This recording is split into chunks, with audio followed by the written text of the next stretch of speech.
the paradox is... Mr Waldegrave today described London's healthcare as the blot on the Tories' NHS reforms. He said the problem was not lack of cash, it was money being wasted in the wrong places. A lot of money on paper goes into London, and yet Londoners don't seem to be getting health care of the standard they deserve and they should have. It's not as good as in some other parts of the country. There's a paradox there somewhere.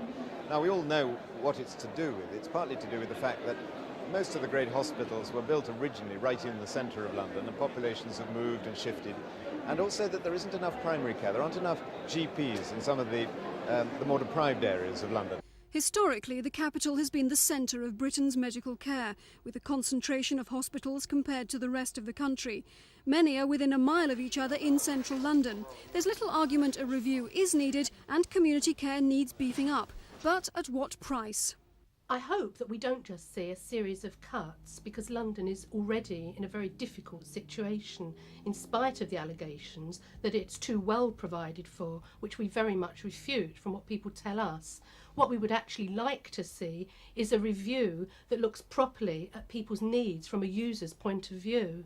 I think we have to accept, as Londoners, that the teaching hospitals are all of them at risk. The trusts issue is actually a bit of a sideline. Trusts or not, the London teaching hospitals are offering expensive services that not enough people want to buy in the new market arrangements. And that means that thinking about restructuring is on the cards. I think London is a centre of excellence and should remain a centre of excellence. And that does require special resources.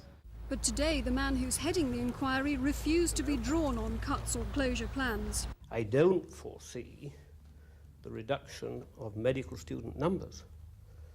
I don't believe there's any evidence that we are producing too many doctors at this stage, so that if a recommendation came forward that a medical school or a teaching hospital be closed, it would have to be replaced somewhere else. Sir Bernard will report direct to the Health Secretary. That's bound to anger those who want a public review. Mary Marr for Thames News.